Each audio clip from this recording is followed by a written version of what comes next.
Kemana itu Liga Santri? Karena menterinya bukan santri. Jadi sahabat santri, kalau ingin ada Liga Santri lagi, ayo pilih menterinya dari kalangan santri. Tidak bisa dipungkiri bahwa penggemar bola terbesar kayaknya juga dari kalangan santri. Apakah kekalahan timnas Indonesia itu takdir atau kesalahan manusianya? Assalamualaikum warahmatullahi wabarakatuh. Podcast Santri yang berbahagia. Kali ini kita bersama dengan mantan Sekjen PSSI Provinsi DKI Jakarta yang hari ini sudah aktif di dunia dakwah. Assalamualaikum Ustadz. Waalaikumsalam warahmatullahi wabarakatuh. Beliau ini Ustadz Amril Al-Minangi karena beliau adalah tokoh dari Tanah Minang yang aktivitas sehari-hari sudah berada di Jakarta, sempat aktif di dunia sepak bola, Ustadz. Benar ya? Siap. Dari 2002. Karena tidak bisa dipungkiri bahwa penggemar bola terbesar kayaknya juga dari kalangan santri. Ya, dari 5 juta santri di Indonesia, katakan separuh saja itu sudah memenuhi stadion Gelora Bung Karno kan? Melebihi ya? Melebihi. Ya, artinya tidak ada salahnya jika santri ini bertanya-tanya, apa yang membedakan pengamat santri dengan pengamat profesional lainnya? Kalau pengamat santri ini kan ada embel-embel takdir, kan gitu kan ya? Apakah kekalahan timnas Indonesia itu takdir atau kesalahan manusianya? Ini penting mengevaluasi kita, karena kita setiap pertandingan timnas selalu berdoa, ya Allah, gimana timnas Indonesia menang? Faktanya kadang-kadang kalah dari Thailand, padahal jumlah penduduknya yang berdoa lebih sedikit. Apakah kekalahan sepak bola ini karena memang diabaikan Tuhan atau karena memang kesalahan kita sebagai manusia? Gimana Ustadz? Sebagai pengantar dulu Ustadz. Ya, sepak bola memang di seluruh dunia itu sangat merayat, terutama kita di Indonesia. Kalangan santri, orang mungkin selama ini melihat sebelah mata. Ternyata seluruh santri mayoritas itu ya menggemari sepak bola. Lihat dulu zaman Menteri siapa mengadakan Imam Nahrawi ya? Imam Nahrawi. Ada Liga Santri dulu ya? Liga Santri. Tapi sekarang saya juga bingung, kemana itu Liga Santri? Karena menterinya bukan santri. Jadi sahabat santri, kalau ingin ada Liga Santri lagi, ayo pilih menterinya dari kalangan santri gitu. Jadi santri tidak hanya ngurus menteri agama terus kan begitu Ustaz ya. Gus Fauzan. Sekali-kali jadi Menpora. Punya kans. Amin. Untuk jadi doa menteri. Ya. Oke, ini pertanyaan santri banyak sekali ke admin Santri Kota. Timnas ini kalah apa karena takdir atau karena orang yang salah? Kalau kita lihat masa lalu, sebelum adanya naturalisasi. Ya, betul. Kita harus akui SDM Indonesia memang kalah jika sudah distandarkan dengan Eropa dan Amerika atau Afrika Latin. Tapi begitu adanya naturalisasi dari negara tetangga kita, saudara kita dari Netherlands atau Holland atau Belanda lah yang orang sebut. Wajahnya bule lagi semua. Wajahnya bule semua. Tapi kok masih kalah? Dalam hal ini saya berbicara tentang sepertinya Indonesia ini sudah punya kapasitas untuk mengikuti Piala Dunia berdasarkan kemampuan yang kemarin. Dari sisi SDM sudah memenuhi syarat sebenarnya. Sudah memenuhi syarat. Oke. Faktor apa yang membuat Indonesia masih gagal ke Piala Dunia? Saya melihat begini, lebih cenderung kepada mafia. Memang ada faktor X ya. Artinya bukan soal SDM, bukan soal lain-lain lah. Artinya kalau kan penggemar kita nih santri, artinya ketika kita kalah, bukan berarti karena Allah tidak mengabulkan doa kita, kan begitu kan? Betul. Ada faktor lain yang membuat timnas kita harus diperbaiki. Nah, ini beliau sudah menyampaikan bahwa dari sisi SDM sebenarnya sudah kelas dunia ya. Sudah kelas. Tapi ada faktor apa tadi? Mafia. Saya meliriknya dan cenderungnya ke arah mafia. Patut diduga ya. Patut diduga karena trik rekor kepelatihan yang baru ini pernah dibahas juga di dunia medsos. Ini orang ini pernah punya kasus. Terus yang kedua, pengalaman saya sebagai seorang agen profesional di Liga Indonesia dari tahun 2002. Tahun 2002 itu saya sudah menjadi seorang agen sepak bola untuk mendatangkan pemain-pemain profesional dari luar negeri untuk bermain di Liga Indonesia. Kemudian tahun 2012 kemarin saya Sekjen PSSI di Provinsi DKI. Nah, jadi saya seorang ustadz tiba-tiba berbicara sepak bola, apa kapasitasnya? Masa lalunya kan harus dilihat. Saya sangat memahami itu. Nah sekarang saya lebih cenderung berbicara kepada mafia sepak bola.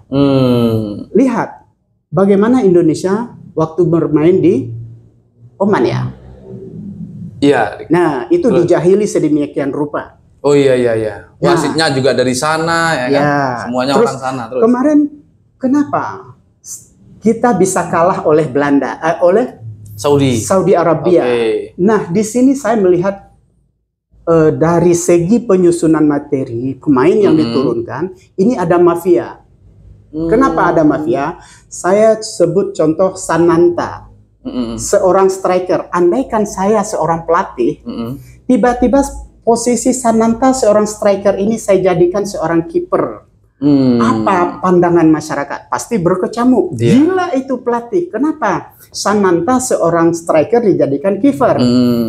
Itu perbandingan untuk yang lebih gampang dicerna. Kemarin Yakub Soyuri dia adalah pemain penyerang wing. Kenapa dia dijadikan back? Oh iya. Nah di sini mafia itu bermain sangat halus. Mungkin pelatih kita itu dapat tekanan. Mungkin dia punya borok, diancam oleh mafia ini. Antum kalau tidak ikuti perintah kita, akan kita bongkar kasus antum yang begini-begini. Bisa jadi. Sehingga kalau di Indonesia... Masih praduga nih Ustaz ya? Oh masih praduga. Oke. Kalau di Indonesia dikenal dengan sepak bola gajah. Nah, kalau di dunia? Kalau di selevel yang sudah setinggi ini kita akan melangkah Piala Dunia, tentu kita tidak bisa mengalah dengan hal yang ecek-ecek, sehingga diaturlah strategi.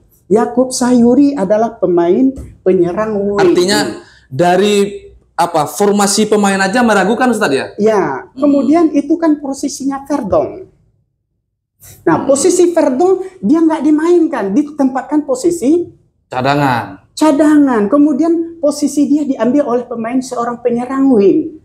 Ada apa? Saya mendengar komentar dari salah satu, saya menonton siaran langsung, komentator di televisi itu mengatakan, wah sepertinya pelatih ini dia juga belum mengetahui semua kemampuan pemainnya.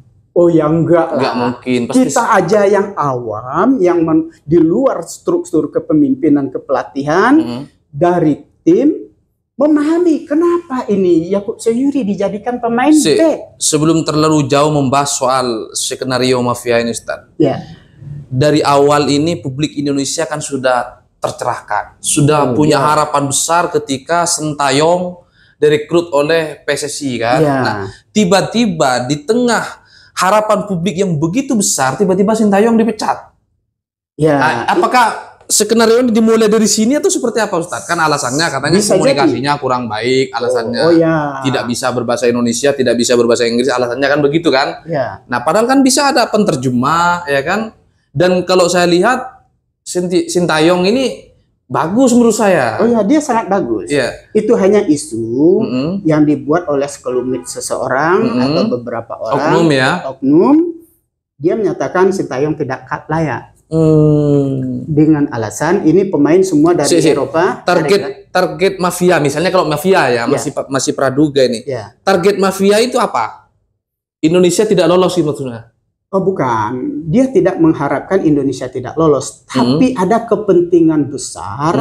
Saudi Arabia itu negara kaya raya. Oh, bisa jadi sponsor. Jadi sponsor atau di balik mafia ini Arab Saudi itu ya tidak mungkin entah berapa kontainer.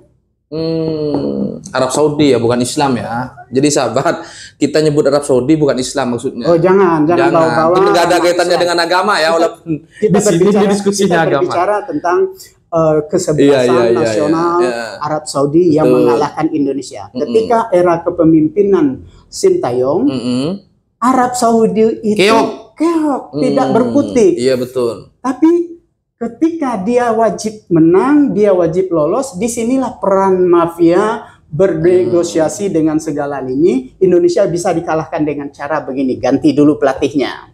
Oh iya. Nah pelatih ini juga orang yang mungkin bisa ditekan. Kalau dia tidak mau nurut dengan kita, kita ancam dengan mungkin dia baru kali ini ada pengamat yang berani belak-belakan ya. Saya amati di TV itu normatif semua. Ya. Saya lihat itu. Artinya begini, memang tidak salah jika kemudian publik berasumsi aneh-aneh. Karena memang kejadiannya, rentetannya itu sangat jelas tuh. Sintayong dipecat, tiba-tiba diganti orang lain. Kemudian Forma timnas yang seharusnya lebih baik, dengan semakin banyaknya pemain naturalisasi justru semakin buruk, kan begitu, Ustaz? Ya, coba lihat, kita runut ulang kepada babak kedua pertandingan ketika melawan Arab Saudi. Striker yang paling bagus yang baru dinaturalisasi diturunkan pada babak kedua. Lihat, hidupkan pertandingan, kemudian Yakub Sayuri ditempatkan lagi di posisinya semula. Memang hidup serangan Indonesia, sehingga Verdong kalau nggak salah waktu itu juga diturunkan di posisi dia. Terus pemain Indonesia yang sangat bagus, yang pemain belakang juga ketika itu nggak diturunkan kalau nggak salah. Iya, oke. Jadi di sini saya menduga ada permainan mafia.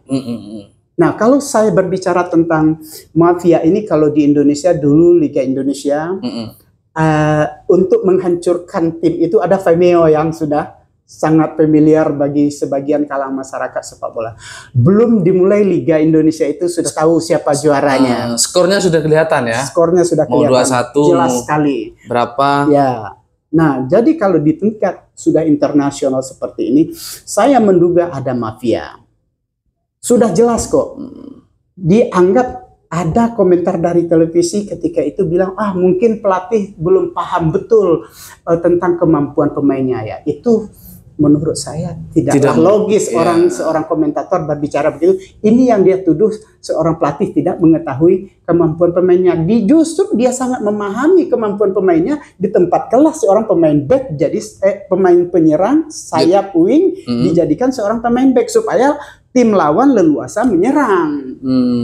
Iya. Jadi sahabat sekalian, para santri, bahwa kekalahan di timnas itu bukan karena doa kita nggak dikabul Tuhan. Ada manusia-manusia yang error, yang mungkin patut diduga memang sengaja agar Indonesia itu sepak bolanya nggak baik-baik aja. Kan kalau husnudzon santri gini, Ustadz. Gimana tuh?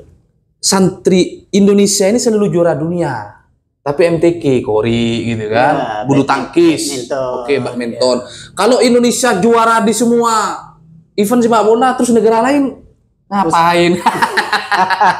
Misalnya badminton juara dunia, sepak bola juara dunia, kan? Pancak-silat juara dunia, panjat tebing juara dunia. Terus negara lain ngapain, kan begitu kan? Nah, kalau husnudzon santri ya begitu, Ustaz. Caranya seperti apa ya? Mungkin mafia itu. Ya, mafia itu ada dan menusuk secara halus. Oke, jadi begini sahabat santri ya. Daripada kita kecewa sepak bola kita kalah terus, mendingan kita latihan Kori. Siapa tahu kita juara internasional. Tapi ada juga celah nih di dunia. Masih ada harapan ya? Oh, ada. Karena di media sosial itu saya mendengar adanya kemungkinan Iran tidak diikutkan yang sudah otomatis lolos. Oh, masih ada harapan ini? Ada harapan. Gimana skenario-nya itu? Untuk pengusiran dari Iran tidak ikut Piala Dunia mungkin karena peperangan. Isu itu bisa diangkat. Kemudian, terus yang menggantikan Indonesia gitu? Itu hak prerogatifnya mungkin FIFA. Yang kedua, ditambah juga Iran tidak suka dengan US, Amerika. Kebetulan Amerika, Kanada, Meksiko itu tuan rumah. Isu itu bisa juga diangkat oleh FIFA bahwa Iran tidak boleh ikut serta, seperti halnya kejuaraan Piala Dunia yang di bawah FIFA, negara yang sebagai dalam penyerang atau penjajah tidak diizinkan mengikuti Piala Dunia. Tapi anehnya juga, Israel itu kan negara agresor, teroris terbesar menghancurkan Palestina, dibiarkan ikut di wadah FIFA.